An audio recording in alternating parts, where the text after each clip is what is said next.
नमस्कार मित्रांनो, मी किरण कोळी तुमचं आजच्या या एपिसोड मध्ये स्वागत करत आहे. थंबनेल वाचलात ना? मग काय समजलं? लॉकडाऊन लागणार? Lockdown lockdown lockdown lockdown lockdown. घाबरू नका. जसा कोविड मध्ये लॉकडाऊन लागला होता तशा प्रकारचा काही एकदम कडक लॉकडाऊन लागण्याचा शक्यता नाहीये. पण लॉकडाऊन लागेल ते काहीसे त्याचे नियम वेगळे असतील या वेळेला.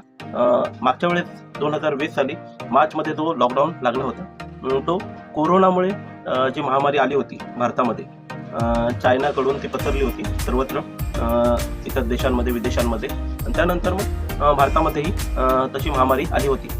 ती आपली म्हणजे शारीरिक हेल्थ संबंधी होती. त्याच्यामध्ये भरपूर मनुष्यहानी झालेली आपल्याला दिसून येते. सगळ्यांचं खूप मोठं नुकसान झालं.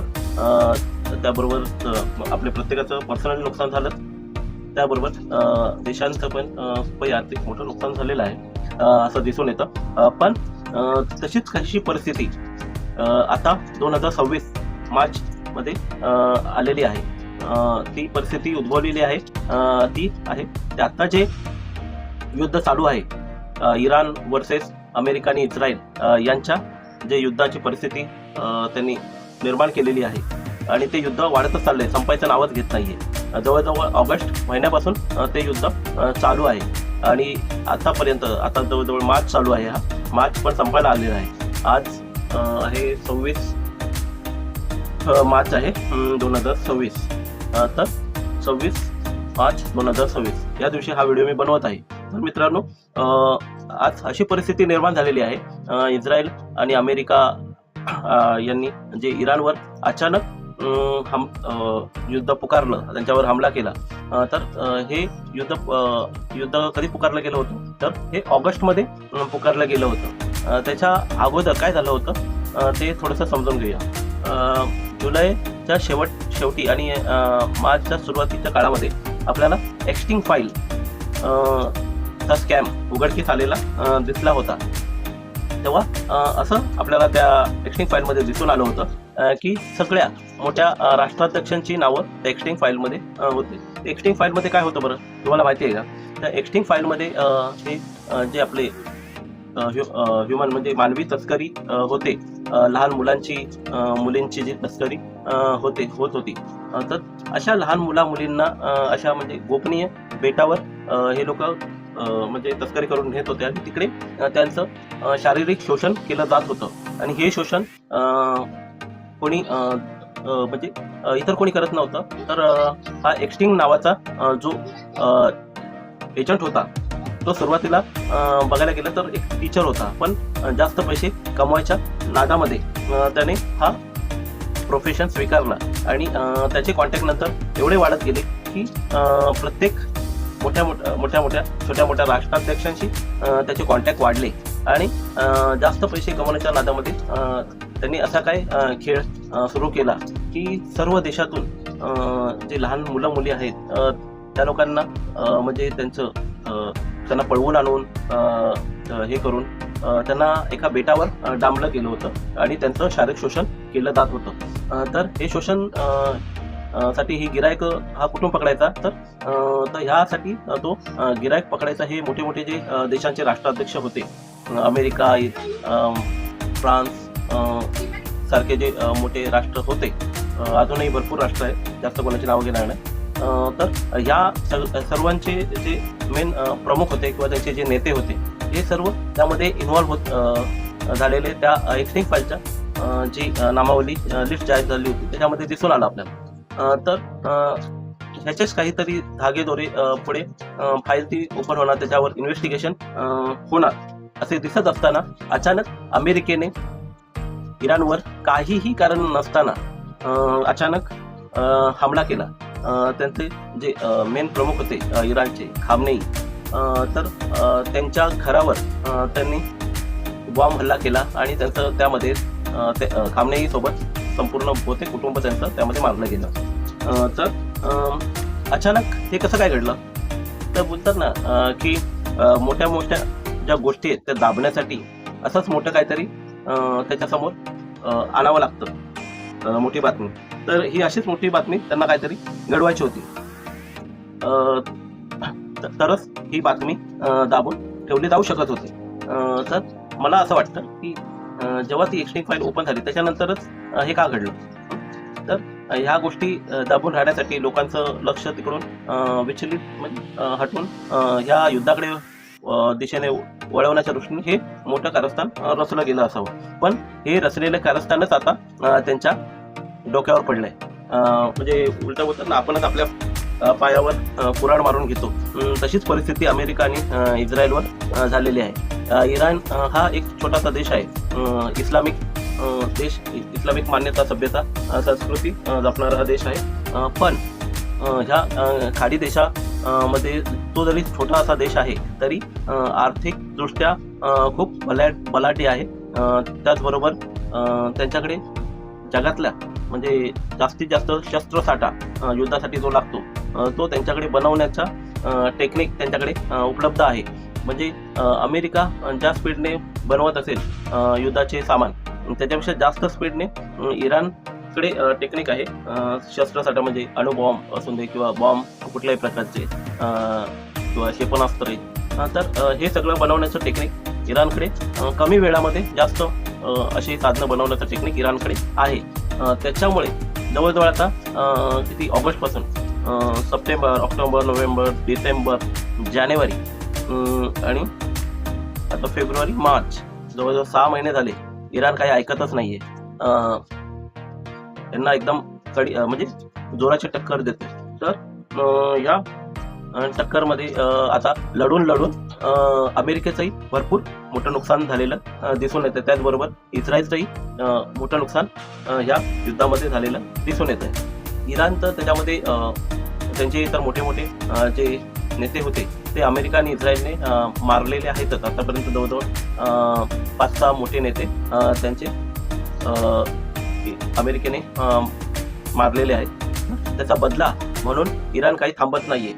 भले ट्रम्प काही बोलून दे की आम्ही युद्ध जिंकलो, आम्ही त्यांच्याबरोबर बातचीत होणार आहे, अशा किंवा ते लोक आमच्या ज्या अटी आहेत ते मान्य करून घेणार आहेत. पण इराणकडून असे कोणतेही संदेश आलेले नाहीयेत. फक्त ट्रम्प आपल्या बाजूनेच वाहवाही मिळवण्याचा प्रयत्न करत आहेत. पण अशा वेळेस अशी म्हणजे जी परिस्थिती उद्भवलेली आहे ना जगामध्ये, ती खूप दयनीय आहे आणि विनाशकारी आहे. ते विनाशकारी विपरीत बुद्धी म्हणतात ना, तशी अमेरिकेने ती गोष्ट करून दाखवली. तर ह्या आता चालू असलेल्या युद्धामुळे आपल्या सामान्य जनमानसावर मात्र खूप म्हणजे दयनीय स्थिती आलेली आहे की आपल्या सगळ्यांचे जे तर मित्रांनो, या चालू असलेल्या युद्धामुळे आता आपण बघू शकतो की खूप मोठं आर्थिक संकट सगळ्याच देशांवर येणार आहे. कारण युद्धामुळे माहितीच आहे आपल्याला की महागाई वाढते, सगळ्याच गोष्टी, तेलाचे भाव वाढतात, सोन्याचे भाव वाढतात. ठीक आहे, ह्या सगळ्याच म्हणजे मनुष्य विरोधी परिस्थिती निर्माण होतात. तर हे युद्ध आणि चालू आहे जे आता ते खाडी देशांबरोबर अमेरिकेचं चालू आहे. खाडी देश म्हणजे इराण बरोबर. तर हा इराण हा असा देश आहे की तिथे तेलाच्या मोठ्या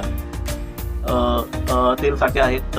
हा इराण हा देश सर्व देशांना तेल पुरवत असतो. तर आणि गॅस, त्याचबरोबर तेल, गॅस अशा वस्तू ते इम्पोर्ट एक्सपोर्ट म्हणजे चालू असतं इतर देशांबरोबर इराणचं. तर आणि त्यांच्या इथून जो समुद्री भाग आहे त्या भागातून पश्चिम जे आपल्या कंट्री आहेत, फॉरेन कंट्रीज आणि ह्या एशियन कंट्रीज यांचं दळणवळण त्यांच्या सागरी मार्गातून चालू असतं. तर त्या सागरी मार्गातूनच सगळ्या बोटी पास होत असतात. तर तो सागरी मार्ग खूप महत्त्वाचा आहे दळणवळणाच्या दृष्टीने. तर हा सागरी मार्गावर इराणचं प्रभुत्व आहे. तर या सागरी मार्गा आणि आपल्या या बोटी येत असतात एशियामधल्या आणि युरोपातल्या. त्यावर आता सध्या बंदी आल्यामुळे इराणतर्फे त्याच्यावर बंदी आलेली आहे. फक्त आपल्या भारत देशाच्या बोटी इराण सोडत आहे कुठलाही टॅक्स न घेता. पण इतर देशांच्या ज्या फॉरेन कंट्रीच्या जे बोटी आहेत त्यांना मात्र इराण तिथून जाऊ देत नाही, अशी परिस्थिती उद्भवलेली आहे. तर आता पुढे काय होईल तर त्यामुळे महागाई ही खूप वाढू शकते. त्यासाठीच आता मार्च 23 या दिवशी संसदेमध्ये म्हणजे इमर्जन्सी अशी मीटिंग बोलवून आपले पंतप्रधान नरेंद्र मोदी आहेत त्यांनी संपूर्ण जनतेला संबोधन केलेलं आहे की तयार राहा सर्वांनी की जशी कोविडमध्ये परिस्थिती आली होती, आर्थिक परिस्थिती जी आपली खालवली होती, तशीच काहीशी परिस्थिती आताच्या या काळामध्ये निर्माण होऊ शकते जर हे युद्ध लवकरात लवकर म्हणजे येणाऱ्या हप्त्याभरात जर संपलं नाही तर अशा परिस्थितीला सामोरे जाण्यासाठी तुम्ही तयार राहा जी परिस्थिती लॉकडाऊन दरम्यान आली होती. फक्त त्याचे नियम वेगळे असतील. तर ह्या परिस्थितीमध्ये काय होणार आहे तर पेट्रोल, डिझेल हे खूप महाग होणार आहे. आपलं जे खाद्यान्न तेल हे सुद्धा सगळं महाग होणार आहे. जे खाण्यापिण्याच्या वस्तू आहेत सगळंच, तेल महाग झालं तर सगळ्याच गोष्टींवर त्याचा इफेक्ट होतो. कारण दळणवळण महाग झालं तर बाकीचे हे त्याला इम्पोर्ट एक्सपोर्ट हे दळणवळणाच्या माध्यमातूनच होत असतं. तेच जर दळणवळण महाग होत असेल तर त्याचा इफेक्ट खाण्यापिण्याच्या वस्तूंवर पण होतो. तर काही दिवसांपूर्वीच मी म्हणालो होतो की लढाईमुळे महागाई वाढू शकते. तर तोच इफेक्ट आता दिसून येतोय. आता लवकरात लवकर जमेल तसं लोकांनी जेवढे खाद्यान्न म्हणजे तांदूळ, गहू जेवढे आपलं भरून ठेवता येईल आपल्याकडे साठा तेवढा भरून ठेवण्याचा प्रयत्न करा. जमाखोरी करू नका. सगळ्यांनाच ते भेटलं पाहिजे, पण स्वतःच्या कुटुंबाला पुरेल एवढं खाद्यान्न भरून ठेवा. आणि डाळ पाणी सुद्धा भरून ठेवा. तेल लागेल तर तेलाचे डबे आणून ठेवा. म्हणजे किमान 5-6 महिन्याला आपल्याला जेवढं तेल लागतं तेवढा जो एक डबा लागतो पाम तेलाचा किंवा जे तुम्ही तेल वापरत असाल जेवणामध्ये ते तेल आणून ठेवा. इथून तेलाचे भाव अजून डबल होताना तुम्हाला दिसून येतील. तर जेवढं तुम्ही आता सध्या भरून ठेवता येईल घरामध्ये तेवढं भरून ठेवण्याचा प्रयत्न करा. इथून भाव बरेच गडगडतील. आतापर्यंत भाव थोडेफार वाढलेले आहेत, पण इथून भाव अजून जर लॉकडाऊन सारखी परिस्थिती उद्भवली तर अजून बरेच भाव वाढतील. तसं तुम्हाला लवकरच दिसून येईल. कळलं? तर लॉकडाऊन सारखी परिस्थिती देशामध्ये निर्माण झाली आहे, पण लॉकडाऊन अशा प्रकारचा लॉकडाऊन कधीही आणि कोणत्याही वेळेला सरकारतर्फे पुकारला जाऊ शकतो. आणि त्यामागे जे नियम येतील तेव्हा त्या नियमांमध्ये आपल्याला कोणतीही वस्तू एक लिमिट असेल घेण्यामागे. सध्या तर ते लिमिट अजून नाही आहे.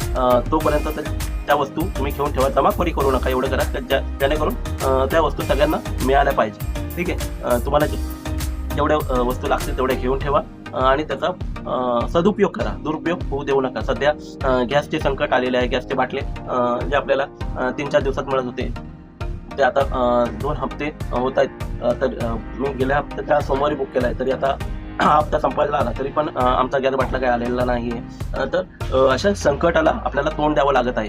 तर गॅसही जपून वापरा. कारण जर गॅसच मिळाला नाही तर आपण अन्न शिजवणार कसं आणि खाणार काय? तर गॅस मिळत नाहीये. गॅस संपला असेल तर बुक करून ठेवा. जर गरज पडली तर स्वतः जाऊन गॅस कंपनी कडून गॅस उचलून आणा बुक करून. पण अशी परिस्थिती आणू देऊ नका. प्रत्येक गोष्टीचा सदुपयोग करा.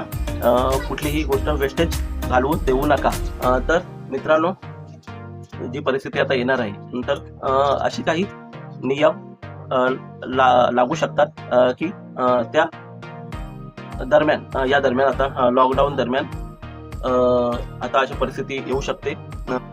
पहिलं तर जर लॉकडाऊन सरकारकडनं पुकारला गेला तर सगळ्यांनी खोळंबून घाबरता कामा नये. सगळ्यांनी संयम आणि धैर्याचं जे आहे ते उदाहरण आपल्याला सर्वांसमोर ठेवायचं आहे. प्रत्येकाने एक दुसऱ्याला सहाय्य करत पुढे जायचं आहे. तर हे वाढलेल्या महागाईला आळा घालण्यासाठी आणि जे आता आपल्याला जे जीवनावश्यक वस्तू आहेत त्यांचा तुटवडा दिसत आहे. जे कच्चे तेल आणि गॅस आपल्याला मिळत नाहीये त्याच्यामुळेच आपलं हे सगळे जग चालत असतं. तर त्याच्या तुटवड्यामुळे अशा प्रकारचा लॉकडाऊन येण्याचे चिन्ह दिसत आहेत आणि ते लवकरच लागू शकतं.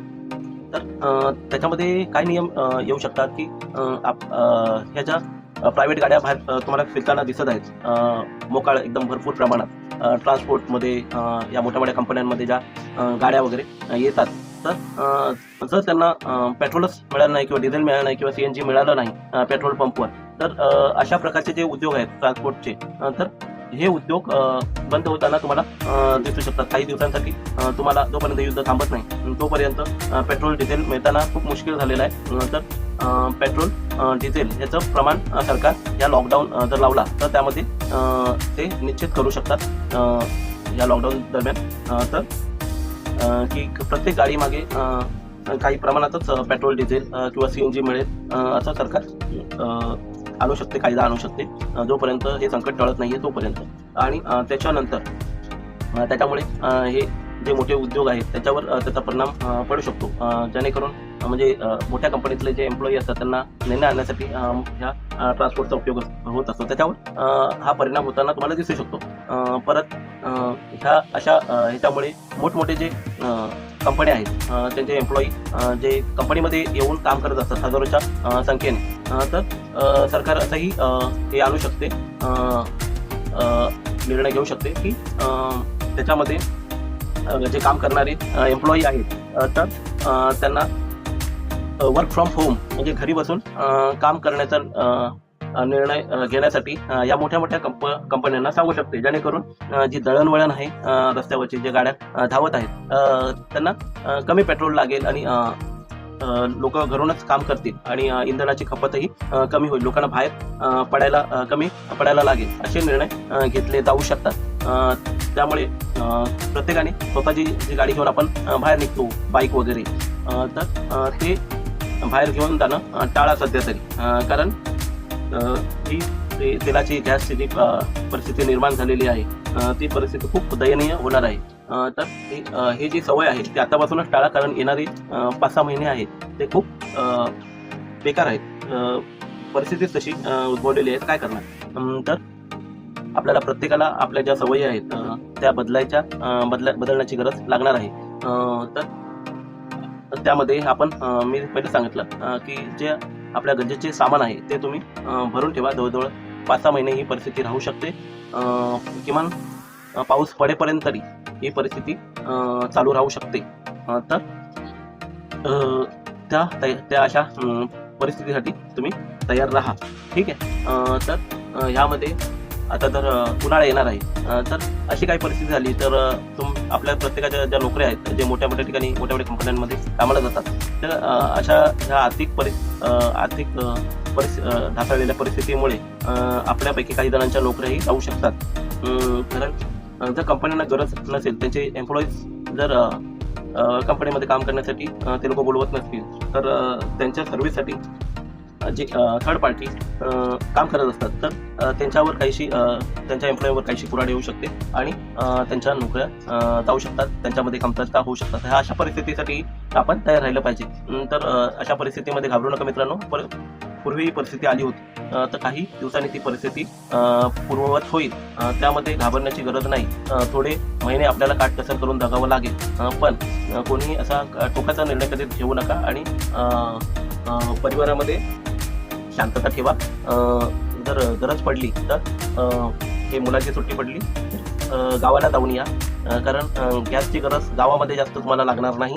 तिकडे आपण चुलीमध्ये लाकडं टाकून सुद्धा अन्न शिजवू शकतो.